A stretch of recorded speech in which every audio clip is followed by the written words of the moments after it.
Сегодня воскресенье, музейный день у меня, и мы идем в гости к Игорю Горобарю в инженерный корпус Третьяковской галереи в Лаврушевском переулке. Если вы еще не подписаны на канал, подпишитесь. К вам будут приходить уведомления о моих новых видео.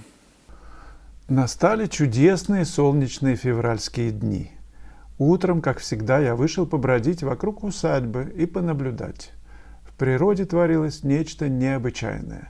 Казалось, что она праздновала какой-то небывалый праздник. Праздник лазоревого неба, жемчужных берез, коралловых веток и сапфировых теней на сиреневом снегу. Я прорыл в глубоком снегу свыше метра толщиной траншею, в которой и поместился с мольбертом и большим холстом для того, чтобы получить впечатление низкого горизонта и небесного зенита со всей грацией голубых от светло-зеленого внизу до ультрамаринового наверху. Писал я с зонтиком, окрашенным в голубой цвет.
Пишу главным образом на всякие лады иней. В серый день, в солнце, утром и вечером. Задумываю большую сюиту «День иния», для которой пишу без конца маленькие быстрые цветные наброски минут по 5-10. Больше нельзя, стынет на морозе краска. Из этих набросков и пометок комбинирую в мастерской большую композицию, очень сложную со стороны технической, построенную на всяких трюках, без которых трудно было бы передать эффект, одновременно графический и живописный, наблюдаемый при некоторых видах иния, ибо последние весьма разнообразны и разнородны. В деревне Шестове, в верстах в 2 от усадьбы, я заметил красивые плакучие березы, усеянные шапками грачиных гнезд. Мне давно хотелось написать такую березу в зимний серебристый день без солнца. Я взял старую избенку со срубом цвета оксидированного серебра, занесенную снегом, а рядом с нею березу. Хотелось передать эффект белого снега на белом небе и с белой березой. Эта белизна без белильности, кажется, удалась.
Стояла гололедица, да такая, что я в жизни не видел.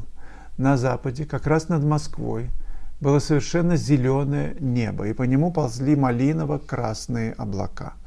Точно гигантский символ, отброшенный с земли на небо. И вот вся эта красочная оргия опрокинулась в зеркале обледеневшего снега. Это было красочное безумие, и в довершение всего мимо меня тихо и важно мелькнул огромный силуэт сгорбленной женщины с ведерками, шедшей прямо по направлению к горевшим облакам. Фантастическая символика всего этого еще более подчеркивалась геометрической каббалистикой, сходившейся к горизонту облаков дорожных колей. В течение всего февраля, марта и половины апреля я переживал настоящий живописный запой. С утра до вечера, пока еще светло, работая на натуре. Меня очень заняла тема весеннего мартовского снега, осевшего, изборожденного лошадиными и людскими следами, изъеденного солнцем. В солнечный день в ажурной тени от дерева на снегу я видел целые оркестровые симфонии красок и форм, которые давно меня уже манили. Пристроившись в тени дерева и имея перед собой перспективу дороги, которую развезло, и холмистой дали с новым срубом, я с увлечением начал писать. Закрыв почти весь холст, я вдруг увидел крестьянскую девушку в синей кофте и розовой юбке, шедшую через дорогу с коромыслом и ведрами. Я вскрикнул от восхищения и, попросив ее остановиться минут на 10, вписал ее в пейзаж.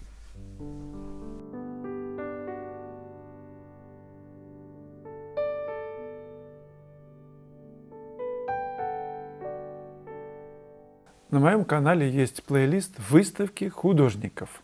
Я предлагаю вам вместе со мной прогуляться по выставке «Щукин. Биография коллекции», которая была 3 года назад в Москве.